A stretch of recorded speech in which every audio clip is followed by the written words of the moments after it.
The House of Representatives passed a $2.2 trillion coronavirus relief bill Thursday evening in a 214-207 vote, even as House Speaker Nancy Pelosi D-Calif and Treasury Secretary Steven continued to push for a last-minute, bipartisan compromise on the next round of aid. The vote is a symbolic step from Democrats, but the legislation is widely opposed by Senate Republicans and is not expected to become law.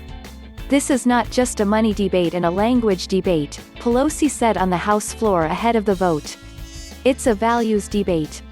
Today's so-called compromise isn't realistic or responsible," House Minority Leader Kevin McCarthy, R-Calif, said during debate. "It's the Pelosi Pipedream 2.0 and it's filled with the same radical, reckless, and ridiculous ideas as the first bill, 18. That's how many Democrats voted against the bill. No Republicans crossed the aisle to vote in favor of the plan." The vote comes as Pelosi and Mnuchin, negotiating on behalf of congressional Democrats and the White House, respectively, have been so far unable to broker a deal on the next round of federal aid. Mnuchin on Wednesday presented Pelosi with the White House's counter-offer package, which is worth $1.6 trillion and included $250 billion in state and local aid and $400 in weekly federal unemployment benefits.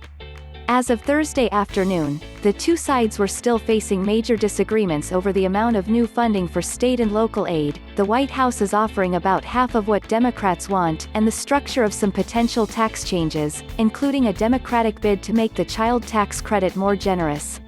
The updated HEROES Act does serve a purpose for Pelosi, even if it never becomes law. Vulnerable Democrats in the House, especially those from purple districts, who have grown anxious over the last months as top policymakers in Washington were unable to reach a deal, will next week return home to campaign ahead of the November election.